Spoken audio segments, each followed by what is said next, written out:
আসসালামু আলাইকুম। আমার নাম আক্তার মোল্লা, পিতার নাম মতিউর রহমান মোল্লা।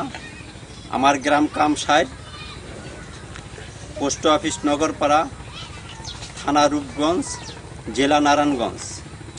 আমি এই মর্মে বলতেছি যে আমি এই দেশের বাসিন্দার হইয়া, এই কামসাইড গ্রামের বাসিন্দার হইয়া আমার জায়গায়, আমি কৃষক মানুষ, আমার জায়গায় আমি থাকতে পারবো না।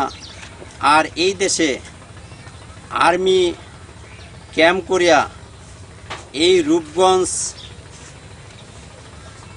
রূপগঞ্জ কায়েতপাড়া ইউনিয়নের এবং রূপগঞ্জ ইউনিয়নের যেই জায়গাগুলা সম্পূর্ণ জায়গা এরা আত্মসাৎ করে নিয়ে যেতেছে।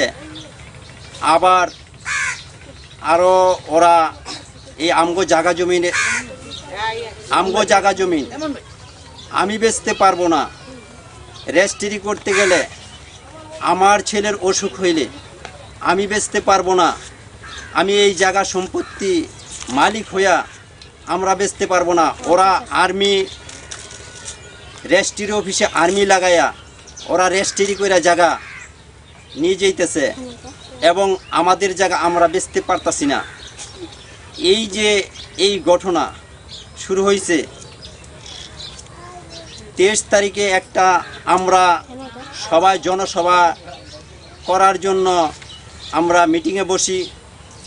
এই এলাকাবাসী, গরিব এলাকা, সাংঘাতিক কৃষকের জায়গা, কৃষকের জমিন, আমরা কৃষি জায়গা চাষ করে খাই। তারা এই জায়গাটুক নিয়ে যাওয়ার জন্য এত আগ্রহ হয়েছে আমাদের মধ্যে, তারা কোনো কিছু রাখতেছে না। এই জন্য আমরা মিটিং করার জন্য একটা মিটিং কল করি। 24 তারিখ একটা মিটিং করব, 23 তারিখে আমরা একটা মিটিং করি, 24 তারিখে আমরা একটা মিটিং করব। এইটা বলিয়া আমরা সবাই সম্মিলিতভাবে এই এলাকার জনগণ আমরা করি মিটিং করার জন্য।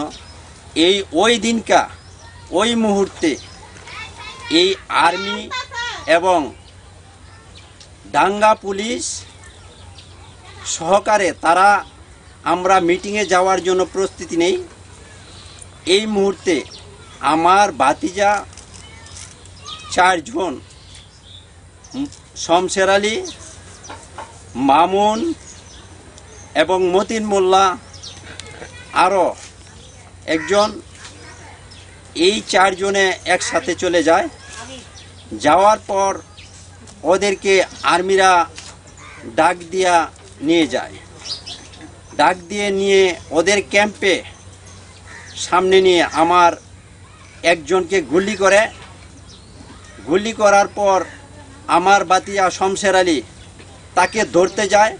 তাকে সাথে সাথে নিয়ে ক্যাম্পের ভিতরে ঢুকাইয়া তাকে নির্মমভাবে সরাসরি গুলি করে এবং তাকে লাত্তি উষ্টা মাইরা তাকে সব ধ্বংস করে দেয়।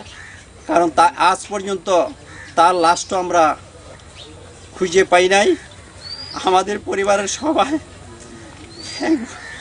আমি কান্না সহ্য করতে পারি না।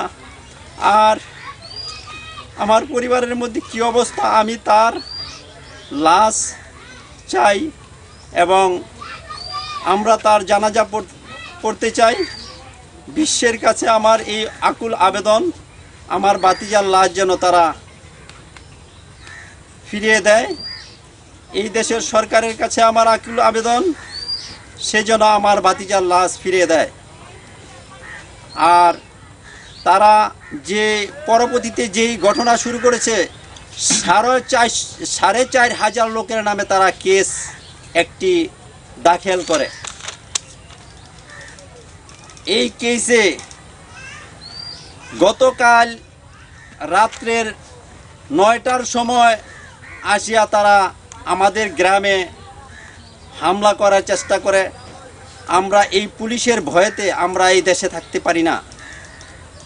এই পুলিশ র্যাব সরায় নেওয়ার জন্য এই জমিনের থেকে আমরা সবার কাছে আকুল আবেদন, কারণ আমরা যদি এই দেশের মধ্যে কিছু সংখ্যক লোক বাস করি, এই এলাকার মধ্যে আমরা যদি ভালোভাবে না থাকতে পারি, একটু চারটা ডাল ভাত খায়া, তাহলে আমরা কি নিয়ে থাকব? আর আমার প্রত্যাশা এইটুকুই, এই সরকারের কাছে, এই জনগণের, এই দেশের সমস্ত মানুষের কাছে, আমি যেন এই মাটিতে থাকতে পারি এবং আমার ভাতিজার লাশটাকে আমি দেখতে পাই।